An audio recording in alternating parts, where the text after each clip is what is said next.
Hello and welcome, the lovely Gill, back again. I've lost count now how many times you've been on. Is it 3 just? Or is it 4? Well, I was on years ago when you first started. Aye, so I come on and I done the podcast myself, just with me and you. And then I come on with Frankie, and that's how it's kind of like. Aye, but you know, obviously, as I said before, there's been loads of people that you've influenced coming on, loads over the years. Aye. So, just to recap, Gill is, I class you as a friend. I would say that. So, not got many, but you're one. And I have known you for a number of years, and I said the first time that you came on, the reason that we actually connected was a post on Facebook that you did about being a parent. And not being that parent that feels the way that the whole social media seems to feel, putting the first day picture up when your Wayne goes back to school and oh, this is wonderful, rah rah rah. And Lola is still at school, so I can't really go into that yet. I still can't share my story about what that experience was like for me, but I very much related to what you were saying, and it just, I was like, oh my God. I mean, I remember nearly reading it, thinking... I think it's just so relatable to so many people. Aye, nobody talks about it. And you've not got your picture of your kid up in the school uniform because you're having tears, tantrums and tizzy fits before you leave the house, and then you're on high alert for the phone whole call. Day. The whole day. You're lucky if you make it past 9:30, 10 I remember you saying that. I remember you saying the longest that you lasted one day, or Chloe now lasted, it was 11 o'clock. And you know, and I was just thinking, my experience wasn't the same as that, but there was so many things that you were saying where I related to it because I didn't fit in. That's where the name comes from. And you're always the parent. I didn't fit in with the school moss. I know, you're the parent in the playground where people want to be nice to you, but they don't want to associate themselves with you because your kid's the one in the school causing absolute chaos. And they don't get invited to the parties and all of that. I mean, Chloe's now 21 and she doesn't mind me talking about all of this, so I'm very fortunate with that. But through that whole school experience, there was probably only 2 school mums that were nice to me. I was so going to say supportive. that there was the odd couple that, you know, were like... And they ended up lifelong friends. Angela Boyd is my best friend, and we're total opposites in terms of people. But she was so kind, and the other lady was a woman called Angela McElroy, who sadly, she passed away. But she helped me so much, and she was one of the only mums that was... She knew what I was trying to do work-wise and obviously business-wise, and I was at university at the time, trying to manage all of that. And I remember her coming up to me in the playground one day and she's like, you must be getting called every single day to come up here. And I said, aye, and I'm having to come because I don't have anybody else to do it. My gran can watch my child, but she can't get to the school to get them. And she said, you know what, just give the school my number, and anytime they want them to go to their grannies, I'll come pick them up and take them. And she did. She done it for years. So there is nice people out there. I was just going to say that it's... I didn't fit in with the clique, but there was like 2 or 3 mums that didn't fit in with the clique. So it's not that you're completely alone, it's just that you do feel in that situation, especially with playground politics and the whole school. You feel like the whole school's looking at you. And you're not part of the teacher, it's not called the PTA anymore, but that's what it is. And when you're no part of that, and that wasn't my scene either, you know, it's just... I know how it feels. And anyway, that post that you did, it was the first day back to school for the Scottish schools, well, in our area, I just totally related to it. And I had a lot of emotions. A lot of people messaged me after that. It was nice. It was nice to know that it helped some people. That was nice. And Chloe's 21 now, so I don't even know how many years that was ago that was. I think that was about 5 or 6 years ago. School. No, it was before. Chloe never made it till last year at school. I don't know if you know, we went through an educational tribunal with Glasgow City Council. No, I didn't know. So they were trying to put her to one particular school. I was saying, this isn't the right school, it's not going to work. We had the longest educational tribunal in Scottish history at the time. The things that were said about me during that tribunal would make your hair stand on end. I was accused of being a prostitute. I was accused of wanting to send my child off to a residential school so that I could further my career. And that wasn't the case at all. So they ended up putting them in an autism unit, and it lasted 6 weeks. And there was quite a significant incident that involved the police because my kid would run away So they would run away and they would get lost in areas where you don't want to get lost in, and there would be police out looking for them and everything else. So after the tribunal, they were at that school for about 6 weeks, and then they were moved to a secure school, and that was hell. Absolute hell. The things that were going on in that school. I still speak to some of those kids because that's her. She's got a very, very small friend group. But the kids that she's still friends with were from that school, and none of them made it out without trauma. And that's them 21 now, and they're still dealing with it. I do think, regardless of the type of school, I know you're talking about something completely different there, but I feel the schools, education now, it's the one thing, in my opinion, that the government is failing massively on. Education and healthcare, both of them. Aye, healthcare. Education and healthcare, it's abysmal. Aye, you're right. But you're not really, actually, you're not here. We're just here to have a bit of a chat about everything. About lots life. of things. About Aye. life. I mean, the last time you were here, we were talking about you, but there was a big focus on cosmetic care. But I think now, and another thing, and I'm just going to say this, that I do really like about you. Well, one, you're an extremely successful female business owner, and there's a lot of us about, contrary to popular belief. There's a lot of great Scottish businesswomen. And it's not easy. It's really, really not easy. And I think what seems to make it harder for you, and I've no idea why, because I think it's incredible what you do, is that you put the personal touch on it.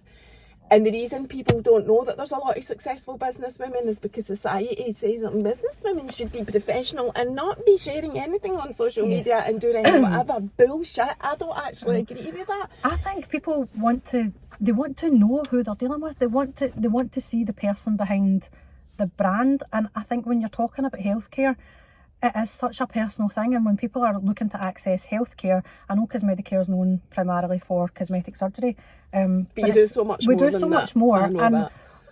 The perception of people coming for cosmetic surgery is so far removed from the reality of it. And that's not what it is. And for me, what you do, and I think you're pretty well known in Scotland now, certainly central Scotland. I mean, even in England, I know that there's English patients even that I've connected with that were yours. I know. But it's, you make it medical care accessible for everyday normal Joe Blogs in the street, and that for me, fucking nobody is doing that. Nobody else is doing that. So if people want to tear you down, for example, for saying you're no professional, you're doing more than I have ever seen for, any medical person do for the normal people on the street, when we've got, as you've said already, a national health service on the bones of its arse. People need options, whether we like it or not. They need to be able to have. People need options. They need to have a conversation in a language that is understandable, and that they feel comfortable communicating with someone. Even in this day and age, people are still, they hold surgeons and doctors to such a high regard, and so they should in terms of their professional capabilities. But they need to have a human-to-human but it conversation. makes them unapproachable. You're like the middleman, if you like. Yep. The surgeons speak medical, I speak human. That's it. Aye.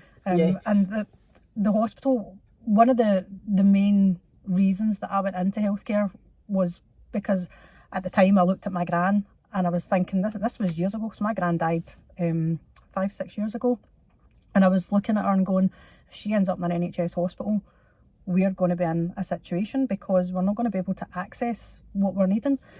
And that is eventually what happened. My gran's passing was horrific, and it was in an NHS hospital, and that was with me, with the background that I've got, the ability to communicate with healthcare professionals like I've got. It still wasn't a good experience. The hospitals are named after my gran, St Helens, and the whole ethos is healthcare with a human touch, because I just, right for the start, I wanted everybody to be treated as an individual. You're breaking down barriers, and I think it's amazing. And I've known you, and you might be new to TikTok, and you might be, I think I might be TikTok I know you're having your challenges with it, right? But you're new to TikTok, but you're no new to social media. I've seen your posts for years. I know, and on the other platforms, Instagram and Facebook, I was very, very comfortable. I knew the demographic of people. Place. That's I felt comfortable there, and my community was there. What I didn't appreciate with TikTok is that it's a much bigger beast, and the positivity aspect that you get a bit more on the other platforms doesn't reflect as much on there, and drama increases views and scandals and bullying and all of that sort of stuff. It's rife. I know. And I've never been bullied in my life until recently. And I'm going, You went on TikTok. TikTok. That was that. That was a learning curve. So I'm actually quite new to TikTok myself, but like you, I'm also social media experienced in terms of the fact that I've been on it for ages, but I have now got to a point of where I've learned to box it off. It's just actually a tiny wee bit in my life and contribution to my social media that I've now got this. The last 3 weeks I've probably learned an awful lot on that, and people have been, as much as some people have been terribly unkind, a lot of people have been very, very kind. And that's actually, I was crying on a TikTok live, and it was because people were being kind. And I think that's always what gets me in my feelings. If somebody's been horrible, I can detach myself from that and think, right, okay, why are they being like that? And I can understand it, and that's fine. When people are kind, I just love to see people being kind. And when people are being kind to me, I don't know whether it's the Asperger's in me, I can't cope with it, I just start crying. But people were reaching out and saying, look, this is how you, because the TikTok rules are different. I didn't know you could block certain words, you could block certain people, you could block certain themes. And I think it's good for a platform to have the ability to do that, but I still think that more needs to be done about online bullying. We talk about Caroline Flack and be kind and everything else, but it's awful. I don't know how influencers deal with it. Yeah, I know. And it is. And I do think, we could talk about that forever, but I really just don't want to, man. It just brings more negativity into your life the more you think about it. So my approach now, and partly from a personal perspective, because I don't want negativity in my life. I've got a really nice life. I worked really hard to have a nice life. And to me, a nice life, this is one of the things I wanted to talk about. A nice life isn't a big expensive house and $100,000 car and holidays every few months. But you do have that. I have all of that. I have all of that, right? And I'm not saying that to be boastful. I'm saying that because I know now that that's not what makes you happy. But I'm also very well aware that years ago when I didn't have that, and I would go and listen to big entrepreneurs telling you that exact thing, my answer to that was, well, that's all right for you to say, you're a fucking millionaire. But it's not until you hit those points and those goals that you set for yourself, when you're saying, okay, when I hit that number I'll be happy, or when I open that hospital I'll be happy, or when I've got this amount I'll be happy, or when I get that house, when I get that car, you're happy for a couple of days. You're literally happy for a couple of days, and you realise that that's not a good way to live your life, because you're constantly feeling empty. The way I try and explain it to Chloe, because obviously Chloe's autistic, and she's high functioning autistic, and she's now trying to plan her life and those things that she's saying, oh, when I do this I'll be happy, when I do that I'll be happy. And I'm trying to say to her, look, you're putting your ladder against the wrong tree. So you're trying to climb to the top of this tree and get there, and you think that you're going to absolutely love the view when you get there. And then when you get to that top of the tree, you're going to realise your ladder was against the wrong tree. You were climbing the wrong rungs. And when you get to the top of that, you're going to realise that you're not happy. And that's when you need to start doing the work on yourself to realise, well, what is actually important to me? What are my core values? What are the things that I couldn't live without? And it's only then that you realise it's not things. It's not things that you can't live without. It's people and experiences and emotions and all of those sorts of things. So when you start deconstructing things back down, you end up getting rid of all the stuff that you thought you wanted. And it's so freeing to do that, because I'm a bit of a hoarder. I get very attached to things. I've got clothes, everything from a size 18 to a size 8 for the different fluctuations I've had in my weight. And I always found it really, really strange that I couldn't part with these things. My house was like something out of a Channel 4 documentary. It was bloody awful. And it wasn't until I started compartmentalising things and actually going, why am I doing this? Why am I keeping this stuff? Like, I had loads of stuff from my gran that I didn't want to part with. I had loads of stuff from my grandpa who died 20 odd years ago that I would not part with. And when I started really thinking about things and realising these are just objects, you've got emotional attachments to these objects, but it's not that that's fulfilling you, it's not that that's making you happy. Let it go. And that was traumatic, letting it go. Like, when I remember when I was putting all the things to take it to the charity shop, I was going, oh my god, I'm going to regret this, and as soon as I do it I can't get them back. And it was that, oh my god, I'm going to lose something, and it keeps you in such a stressful state. and your cortisol levels go up, and then you got all the health issues, the skin. I've spoken about the skin a lot in the last couple of years. The eczema went off the charts, and that stress came from building those hospitals. So pursuing a dream and chasing a dream, you think that that's what's keeping you going and that that's where you're getting your fulfillment from, but actually it can be making you sick.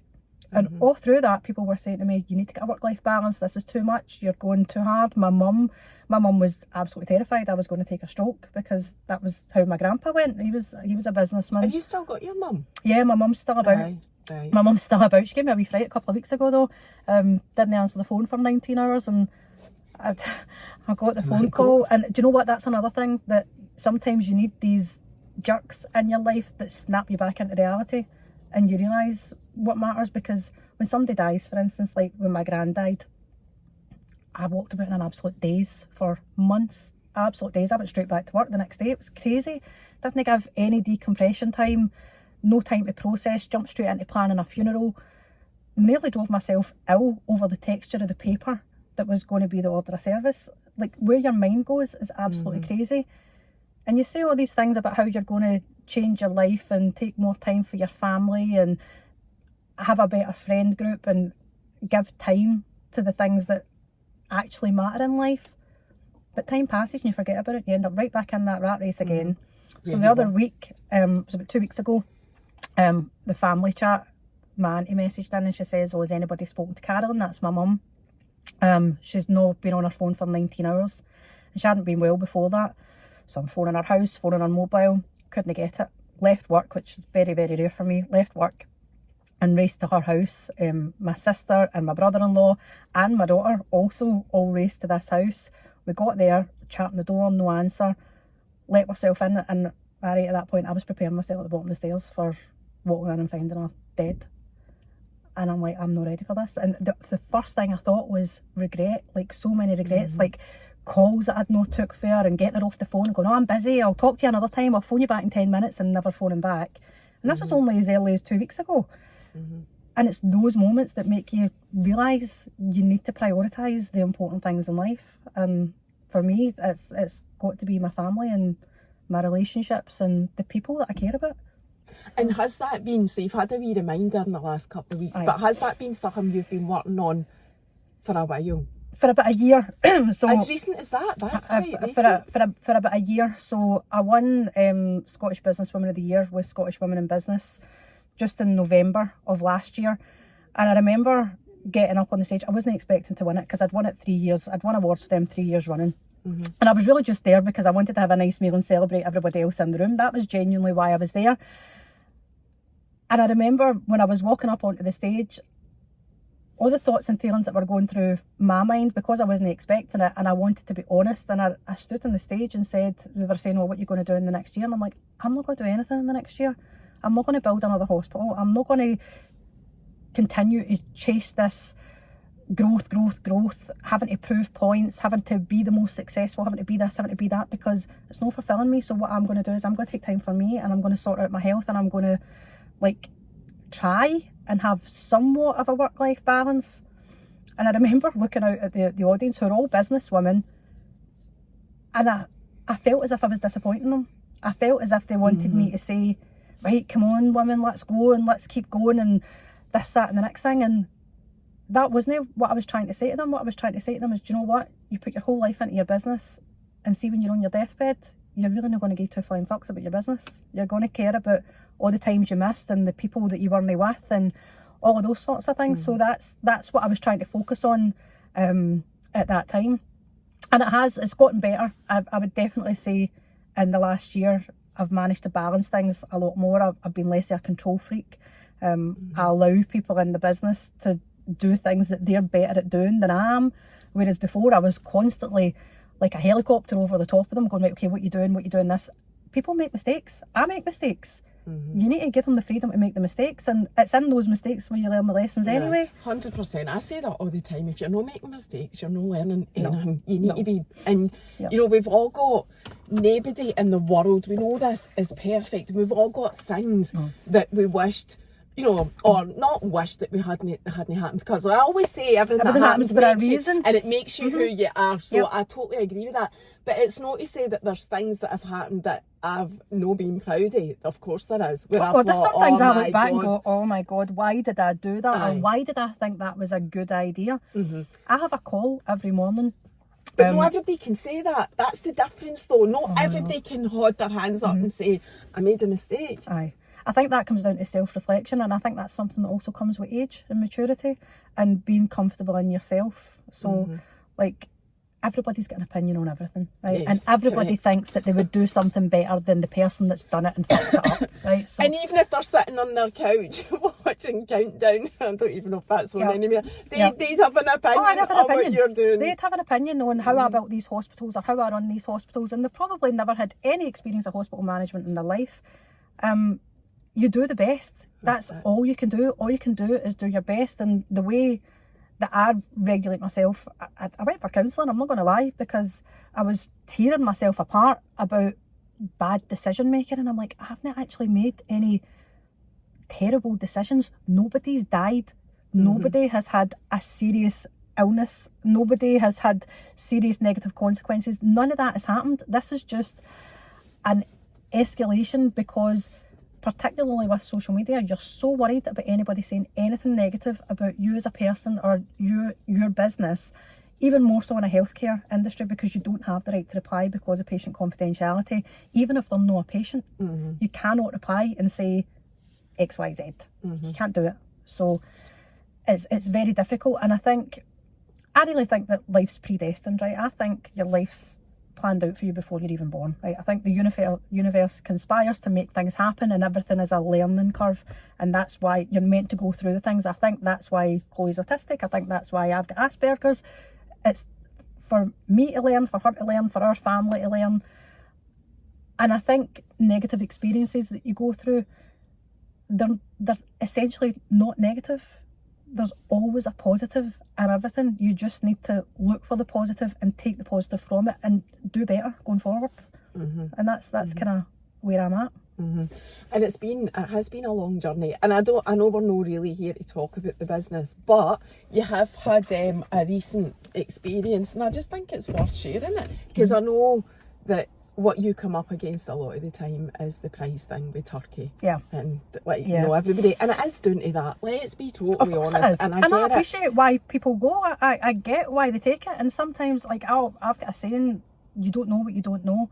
And things can be portrayed to you as a way that is safe. Nobody's going to make a decision to put themselves in a general anaesthetic in a situation that could kill them. Nobody is knowingly going to do that. They felt secure enough to go there. They felt safe enough. It felt professional enough. And of course it does. But patients only see a mirage of what's on the front. They don't see what's behind the doors. They don't see the qualifications, the experience, the practices. They don't see all of that. And that's the terrifying thing. I mean, we're sitting in a situation, we're talking about Turkey. Right now this week, we've got the first death in the UK from a Brazilian bum lift. And I think what has happened within the industry is that it has been diluted so much that people don't actually even understand what a Brazilian bum lift is. So it's all over the news about someone dying from a Brazilian bum lift, when technically that's not what it was. It was fat filler injections into their backside. More than likely has caused a pulmonary embolism. There's no coming back for that.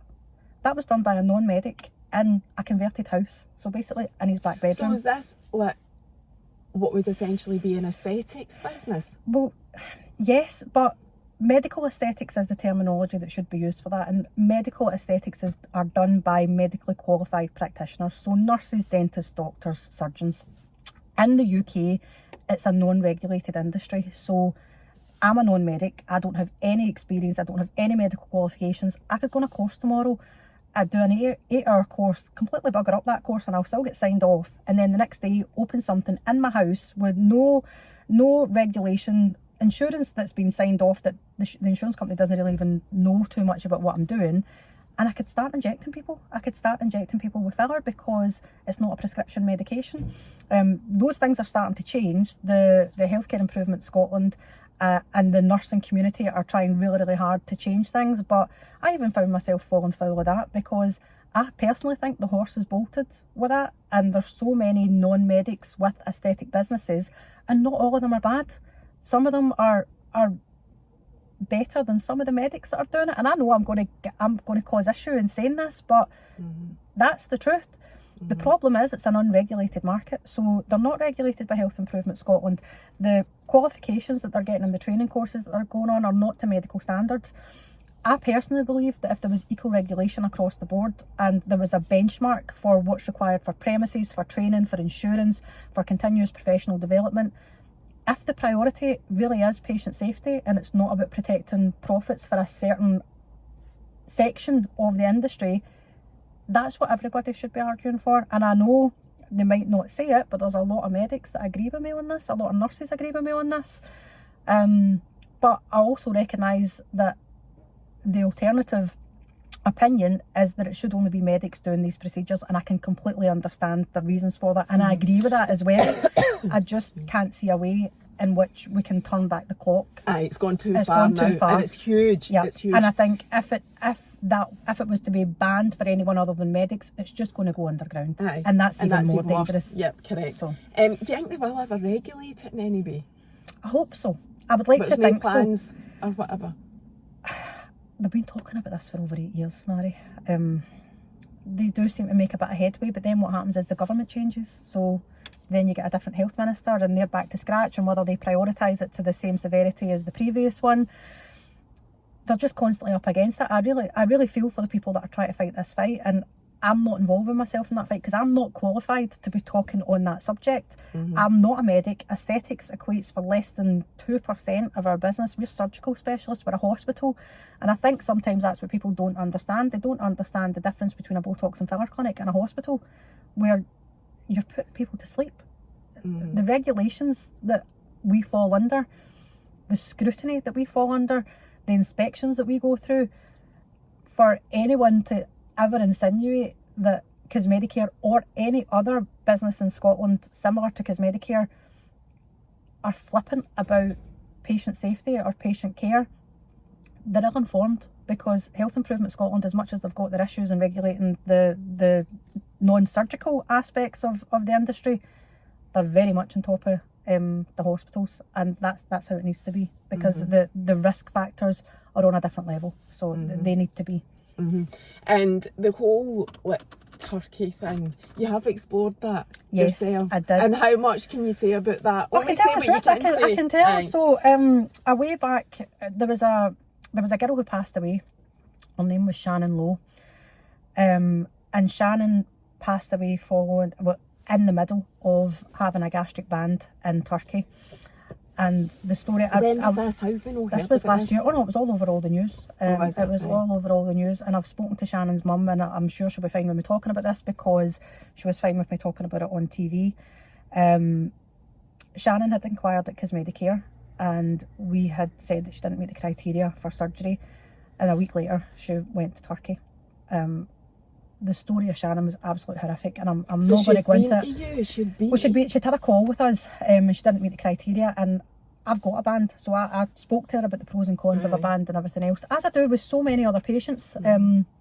Probably the weight loss patients are the ones that I spend the most time with now, because weight loss, we've been doing weight loss surgeries for 2 years now, so it's relatively new in comparison to the 8 years that we've been doing plastics.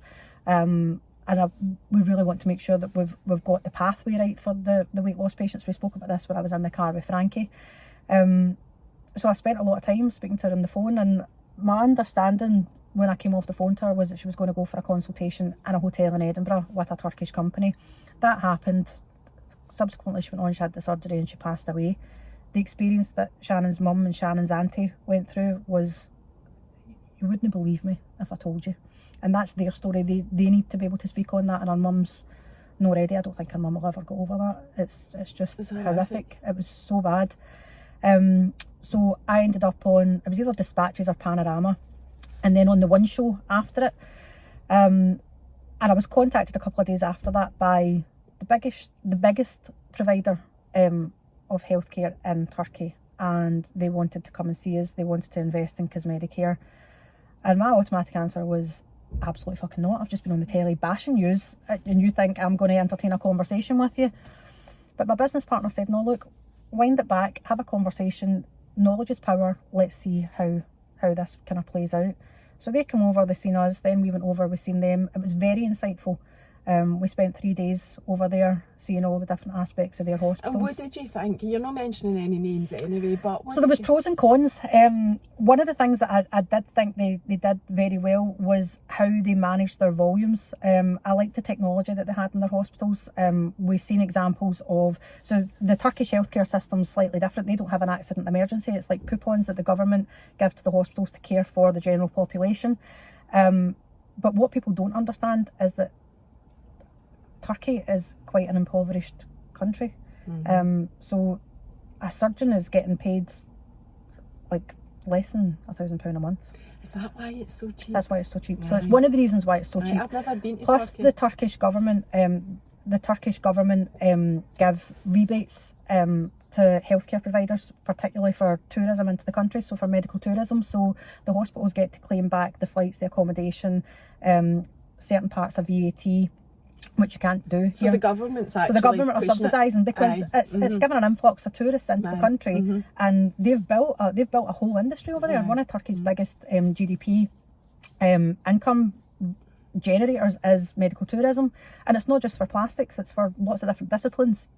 I really liked how they dealt with their accident emergency. We've seen ambulances arrive, the patients would come in, they would be triaged within 5-10 minutes and distributed through the hospital to the various departments within half an hour, which when you compare it to our NHS, I was thinking, wow, this is fantastic. If we could replicate this back in the UK, that would be amazing. They spoke a really good game about wanting to improve patient safety. Their idea was that patients would be recruited in the UK. I hate that word, but that's what they do. They recruit patients. They would go to Turkey for their surgery, and they would have their aftercare in the UK with our team. And I thought, do you know what? We could run a 2-tier structure. We could run a 2-tier brand. We could potentially do this. And then talks progress. So when you're looking at a potential merger, there's steps and processes that you go through. So by that point, our accountants were involved, our lawyers were involved. So you were Oh, we were for it? for it. So, 'cause I was Medicare exploring it. I was exploring it. Potentially going to provide a service in Turkey. I was potentially going to do that. There was talks. There was a hospital that was halfway built in Turkey. We were going to invest in that and have a St Helens hospital in Turkey, until it got to the due diligence part, and that is where I thought, no, I'm not doing this, because we were asking questions. But this is exactly what due diligence is, and for anybody that doesn't know, it just means like digging a wee bit deeper. Aye. So when you're in a due diligence due diligence process, the companies have to tell the truth. They cannot lie, because it is a legal process. It's all about morals, really, isn't it? And it's a massive thing. Morals and trust written, and transparency. Yeah, and it's not something that's stated or written anywhere. No. It's just a thing. No. In any business deal. And the goalposts started being moved. Oh, we want to send Turkish surgeons over to the UK. And I was trying to explain to them, look, the Turkish qualifications for surgeons are not recognised by the GMC. There's a reason for that, because there's a lot of fraud that happens. Surgeons are changing names. They're doing different things. They're doing things they shouldn't be doing. We weren't happy with that. I don't want anything to do with you. And it was a lot of money. It was more money than I've ever dreamed in my life. But you've probably already invested quite a lot of money getting to that point. It wasn't free, or was it? Well, my lawyers. Not invested, sorry, spent money. Had you not spent any money to that point? No. Well, you spend money on your lawyers, and your accountants and things, but we hadn't invested any money, and I'm so glad I didn't. And it made me realign what I wanted for the future for Cosmedicare, because I do still want to grow. I want to grow into different disciplines. I really do want to change the game in healthcare for the average person. Everybody talks about affordable, accessible healthcare, and then they still whack the prices up. And I'm like, you don't need to be making that kind of money. You don't need to be making that level of profit. Try and tighten things down, tighten your belt a wee bit, realign how you provide the service. Orthopedics in particular, you're talking anywhere between 12 and 16 grand for a hip replacement in the UK. Doesn't need to be that price. I know it doesn't need to be that price, because I know the surgeon fee, I know the anaesthetist fee, I know the consumable fees. It doesn't need to be that price. You can do it for 9-10 grand, which is still a lot of money. Aye. It's still a lot I'm of money. digressing a wee bit, but I think people don't really understand how cosmetic care works. No. They definitely don't. So, here's what I think. I think I'm a dollar bill that sell boob jobs. Okay. You think you're going to give somebody a boob job this afternoon? Aye. So the way I understand it is, you're the owner of the business. Yes. It's yours. You're not a medic though, No. as you've already said. My background's in because you're healthcare management. experienced, you know how to run a hospital, a successful business, whatever. All the other people that operate within the cosmetic care hospitals, some of them work for you, like the people, patient coordinators, and you know, Some of the surgeons work for me. Some of the surgeons. Well, that's what I was just going to right. That's what I was just going to say. But all the people, like the operational staff, they're employed by Cosmetic Care. Is that right? Yes, our employee payroll is about 60 people. Bank, or like same as in the NHS, you get people that say, okay, I'll do a day a week for you, but it's so consistent. So we get bank staff, right? So we'll probably get another 15 bank staff, and then surgeons we've got. So you've got 2 surgeons that are employed by Cosmetic Care, so they're permanent, full-time Cosmetic Care. Then the other surgeons that come in are their own business. No. They're not self-employed and you pay them a fee? They're self-employed and they get a surgeon fee, so they've got practicing privileges, but when I'm on so that they're not a business? Well, technically they are. So they're limited companies as individuals. But they still need to pay tax, they still need to pay their medical indemnity. But I need to also pay medical indemnity for them as well. I'll give you, so my insurance, I don't really like talking money because I think it's crass and vulgar, but to give a bit of an insight, the insurance alone on Cosmetic Care is about £10,000 a month. And that is for our medical indemnity, our fixtures and fittings and everything else, our equipment, and contingency for in case anything goes wrong with a surgeon's insurance. There's contingency insurance on that, which I don't need to have. We choose to have that because it's the right thing to do. So it's extra protection for the patient. It's extra protection for me, but it's extra protection for the patient. Ultimately, that's the most important thing. But I was just trying and we've never had to claim our insurance. So I think that tells you the integrity as a business, despite anything negative that might be portrayed anywhere. We've never been sued by a patient. Jill, say to be, I know, and that is amazing. Say to be totally honest, that's your big challenge, right? Yeah. You're taking a massive corporate company, which is what you are, what you own, and making it accessible for Joe Blogs in the street, right? And you do that and you battle every day to make that, to be the middleman, to get that connection, to offer some, you know, Joe Blogs in the street like me, that's who I am, access to decent private medical care if they need it, right? But the downside of that is a lot of people don't understand it, and I only understand it because and even when I'm saying this to you, there's bits you're going, no, but some of them are salaried by me. I still don't understand it. So I think I wish things were. I wish things were a lot more transparent. So historically in the UK, you've got your big hospitals, so your Ross Halls, your Spires, your Nuffields. So Ross Hall's part of Circle Group. They own multiple hospitals across the UK. They are public companies, so they've got huge investors into them that probably never even step foot into those hospitals. They're run by hospital managers that report to a central unit, usually down in England. It's a very different type of business. The surgeons there are on a practicing privileges model as well. So they submit their practicing privileges, they need to show that they're qualified, they're insured and everything else. And then the hospital generate them patients. Plastics is a very different beast because plastics is a subjective outcome. So when you're speaking to somebody about a breast augmentation, for instance, it's not like a knee replacement. A knee replacement, you get the knee replacement, either works or it doesn't. The breast augmentation goes in and it's subjective as to whether the person likes that or not. But that is the difference between necessary and elective. Yes. So then when you carry on, every hospital needs to have a complaints policy and a revision policy and everything else. Within the plastics industry, if the surgeon is happy with outcome and it meets reasonable parameters for an acceptable outcome, the surgeon can say, I'm not doing a revision, and the hospital can't make them do it. If the surgeon says, this is not a reasonable outcome and I want to do a revision, the hospital doesn't necessarily have to say, right, okay, carry on as a free of charge revision. So there's more involved within a place like that. I don't want to name any particular names, get myself into trouble. There's more involved in that. You've actually got more security with a company like Cosmedicare, because we can say to the surgeon, no, that's not an acceptable outcome, or get another surgeon within the Cosmedicare group to give a second opinion, and that patient is then getting a second opinion, and they're not covering for each other, because they don't do that. If one says this could be a bit better, we could tweak this, it then goes to the SMT, the medical committee, and they have a discussion about whether it was a reasonable expectation of our outcome, or it doesn't meet that, and then what the options are for rectifying that going forward. And you're never going to please everybody all of the time, but you're monitored on that. So every month we have a call with Health Improvement Scotland. We need to tell them how many complaints are at stage 1, stage 2, stage 3.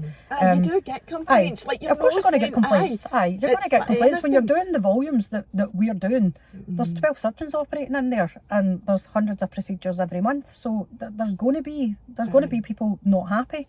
And like I said, on social media, because as a medical company I can't respond, where I put my baseline is, can I look in the mirror and say, no, we did the right thing and this was fair. That patient might not feel it's fair on them, but it's fair on every other patient that when they were counselled on what their options were, they took the option that the surgeon was advising. It's fair on them because they paid the extra money.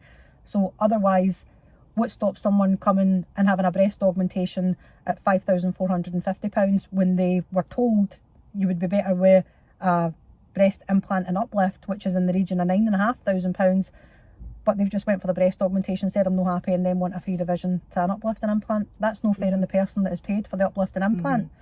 So it's difficult. The fact that that's regulated though, and maybe that's not understood out there as well. When you're regulated, everything is, you know, a stage by stage process. The guidelines are all the same. Equality is huge, and it is treating everybody fairly and the same, and I don't think people really appreciate that's, and I don't even know anything about anything that you're talking about. I've just worked in a regulated industry, and I know how it works when it comes to complaints or anything going wrong or whatever. And there's an ombudsman. It can be escalated to a third stage. You can't just make decisions because it's your business. I know, I'm not It's not like that. You know, you're risking your whole business if you don't follow the procedures. And there's too much. There's too much on the line, not just for me, but for everybody else's jobs in that sector, for the surgeons' reputations, for my personal reputation. I've got to walk down the street, and I'm quite lucky. I've kept a relatively low profile.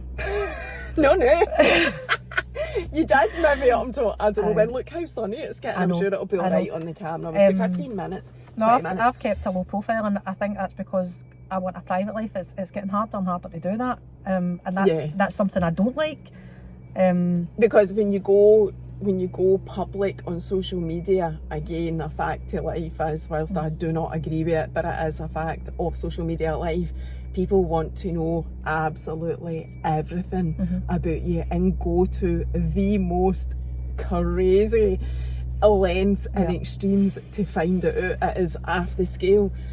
So I know that, but you know, I want to finish on this, and we've kind of no talked as much about you as I would have liked to have, so let's get back to this, because you as a person, Gill, like you've been a single mum, you're a single woman, you've created this massive business. It is quick. Whilst there's a lot of successful professional businesswomen, there isn't a lot of people in your position that would have the strength and the power, you know, against the fucking world. As a woman, I know how hard it is. How do you manage yourself, and how did you get to this point, being who you are and always, you know, aiming to do better and be better and get better? Honestly, it was an inferiority complex. That's what started all this, and I think people, they look at me and they think I'm really confident and everything else, and I am in some regards. I am a confident person, but I was constantly trying to prove myself, particularly to men in the industry.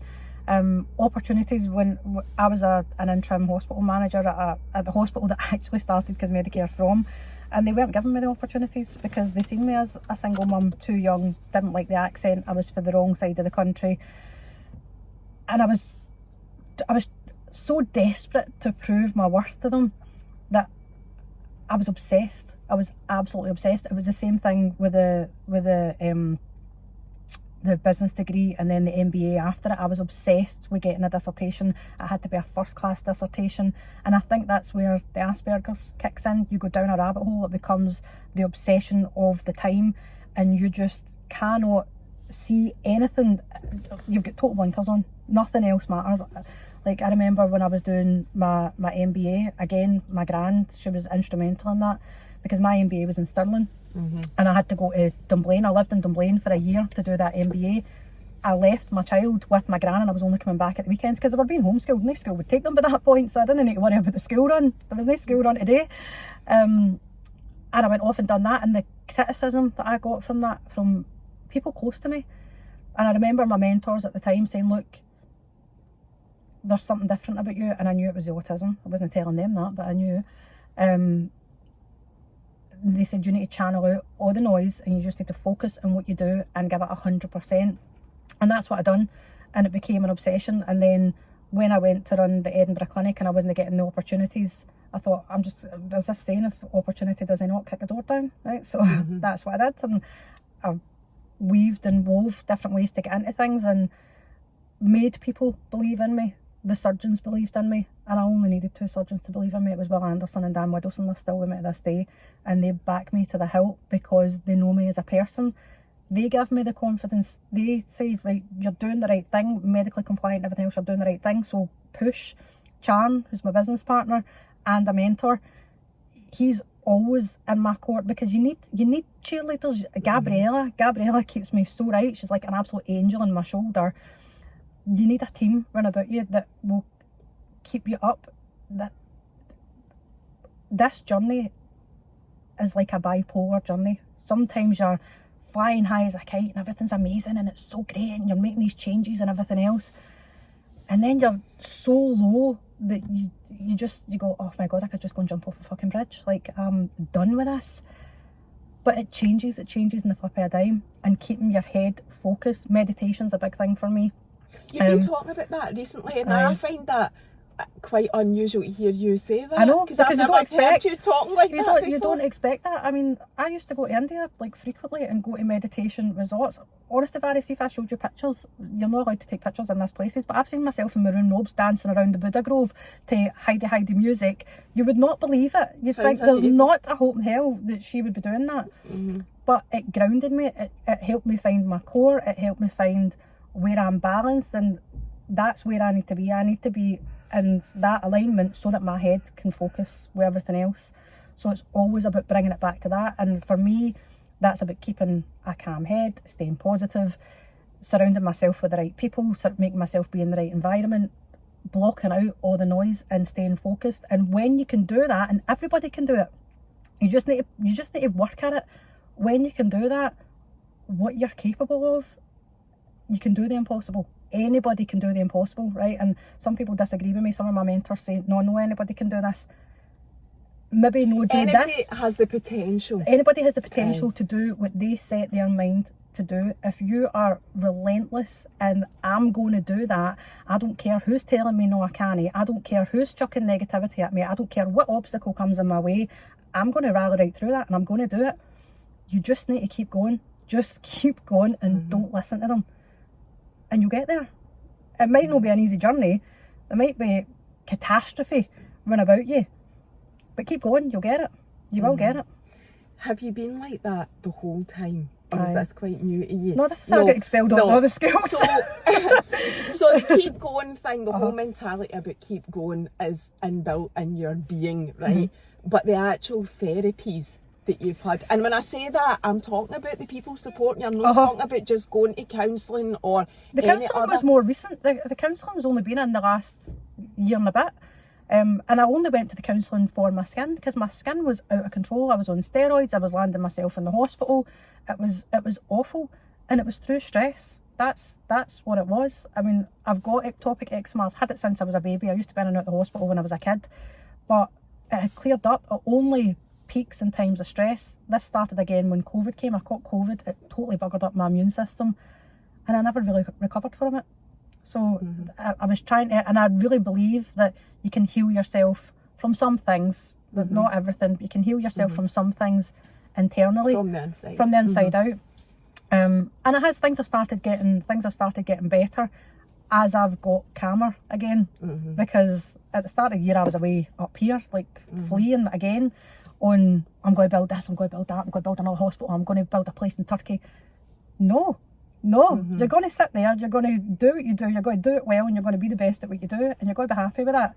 And that's what I need to tell myself, otherwise I'll get dragged here, there and everywhere. That is a bit of a change in you. I've For got even the older. last time, I know. but I know. And we will talk about that, because you've still got, well, I don't know if you have, but perimenopause and menopause. I think that's partly to do with the skin thing as well. Hormonal. Oh, do you? Yeah, because when I had Chloe, I had a kind of breakout then, and that lasted maybe about 6 or 9 months. And when I was a teenager, I had a really bad breakout then, and I think, well, I'll be 42 in May. And obviously I've got access to blood tests and all the rest of it. I've tested all the hormones, I've tested all the allergies, I've done all of that. There's nothing wrong with me, which is a good thing. It's a good thing to know that there's nothing wrong with me. But no, I do know that that's coming. Round the corner. Aye, I think I'm a bit of a weirdo though, because people get maternal instincts and all of that sort of stuff. I never had any of that. I never. No, I didn't have any of that. So I'm hoping it'll just pass by and I'll just float through Well, this. I'll keep everything crossed for you, but you'll be very lucky Feel about like this. it, I know. Like, but see what you were saying about, like, there's a couple other things I just want to dig more into, about the difficult times and, like, just working through it and whatever. Can I ask you, what has been the worst thing through business or personal throughout your life that's been thrown at you, and how did you manage it? The Chloe with the autism, 100%, because I'd had a really rough ride with that relationship, which I'm not going to talk about because we're 20 years later and he's still messaging me. I've not spoke to this guy in the best part of 15 years. This is Chloe's dad. That's too much to even be bringing into this. I thought that was going to be the most difficult time in my life. But when you're going through the education system with an autistic child, you feel so powerless and alone. And when I've just said you put your head down and you channel on and you get through it, I couldn't get through it, because everywhere I was just hitting a brick wall. Everything that I was trying to do just wasn't working, and I could not find a solution to that. It was absolute hell. It was like a prison sentence. The whole school years for Chloe was like a prison sentence. Not just for me, for my whole family, for everybody. And it was horrific for her. Absolutely horrific. That kid is still dealing with PTSD from education. It was awful, and I felt powerless to fix it for them. And you're talking over 10 years ago, and back then, Gill, there wasn't the whole, the ASN mums on social media. No. There wasn't that support. No. I mean, you were doing it Blind. long before it's out now, and people I have no idea what I was doing. I mean, education is still not providing for these children, but you're getting a community. There's a community now, which you now don't need because Chloe's 21. I don't, and I think you were doing it alone. And I didn't agree with what people were saying, because obviously I'd already been through the education system myself with Asperger's. I went through 5 or 6 schools by the time you count them all up, was expelled from most of them. And I could see the same thing happening with my kids, and they were being written off. So they weren't getting the education, and I knew that they needed the education to be able to excel later once they were out of the school years, and they weren't getting it. And I remember a particular counsellor, I'm not going to name because he's quite high up in the SNP now. I was crying. In the SNP? Oh, counsellor as in government counsellor. I thought you meant as in what, therapist? I was crying in his office, and I was like, I'm at my wit's end, I don't know what to do. And he said to me, Miss Baird, I think you need to realise the limitations of your child and stop tormenting yourself. And it absolutely crushed me, because I knew how smart my kid was. Everybody says their kid's smart, right? But they were smart in a different way. They were intellectually smart, but they were wise. And I knew that they had the potential to go on. I knew that they would have to be an entrepreneur. I knew that they weren't going to be able to work for anybody, similar to me. But with the education being taken away, no matter what I was doing with tutors coming into the house and everything else, and I couldn't afford it. I was on tax credits. Chloe got PIP. all of that money was getting spent on trying to get them a basic education. And when you're going through that and you're trying to get the best for your kids and you know that you're failing, it's soul destroying. It's absolutely soul destroying. And then on top of that, you've got criticism. You've got criticism coming from every direction, even in your own family. Like me and my mum, my gran, we were all having disagreements on what was the best way through this hell with Chloe. What I would say, I want to end on a positive note. You come through it. You do come through it. See, when they don't need to go to school anymore. We're not finished. You will end on a positive note. When they don't need to go to school anymore, the relief, the weight off everybody's shoulders, the weight off the child's shoulders, it's just, you can actually feel it. That stress leaving your body. I was counting down the days. Because if you don't send your kid to school, you could get into trouble with the law as well. If you want to own a hospital and you want to work in healthcare, you can't have a criminal record. So I'm going, I need to balance this. Like, what am I meant to do here? I really feel for send mums these days. I don't know how they do it. There's not enough support. And even if you're wealthy, obviously because Medicare developed and I had more disposable income, I reached out and I was able to access other services for Chloe, including a counsellor, and that definitely helped. It helped them work through some of the things that they'd went through at school, and it certainly made a difference. But not everybody can access that. I know. And it's so sad. I know. It's just not right. It's horrific. Aye. And so you said Chloe ultimately was left with PTSD, and that's her story to tell. But you, what happened to you? What did you do? I just thought that whole thing Mums don't get no the support or any help either. No, they don't. Did you get anything at that time? Was there anything supporting you? My mum and my gran and my auntie. That was it. My sister was good as well. But it's interesting because my sister, Lauren's going to kill me for saying this, right? It's a nice thing, right? But my sister, she used to have opinions and she'd be going, you need to get a hold of that Wayne and tell it, no, you're not doing this and that's not acceptable. You can't behave like that. Now she's got her own kid. Right. I'm like, I'm saying nothing. But you should say that. I'm saying nothing. Just to remind, I know we've all got people like that in our lives, right? So we are going to end on a high. Like I said, what is throughout your life then the absolute best thing that's happened to you? No, realising that you are capable and you can make your dreams come true, and that feeling is like a drug. It is like an absolute drug of euphoria when you're able to achieve something that everybody said you couldn't do. And I see that as not just for me, but for everybody else, because I genuinely believe that if people really put their heart and soul and determination and complete focus into pursuing their dreams, they'll get it. And that feeling is like being on top of the world. It's the best feeling in the world. You're giving me goosebumps. That's what it feels like. It's like everywhere. It's amazing. And if I could bottle it and give it to everybody, I would, because I think everybody needs to experience it once in their life. So. And I think if anybody was the perfect example of that, it is you. I mean, never even went into how bad your schooling was and how you left school with hee-haw qualifications, and you still battled on to get to where you are the day. And I don't think people really appreciate or know that, really, because you don't know, because I don't really talk about it. And you've been through the worst to be who you are. Nothing was handed to you on a plate. But that's what makes you who you are. You need to go through these things to build resilience, to build your character, to learn what's important. And it's the important things that hold you together as a person. So that's been amazing. Look, we're just about exactly that's an hour. Oh my God. And this was just a chat about everything, being a businesswoman, really being a mum. Aye. So did I. It was good. Thank you for coming on again. Thank you for having me on. We'll see you the next time. I know, you're on. Another 5 years. Back in 5 years. No, you're on every other month. Right, we'll see you later. Okay, bye.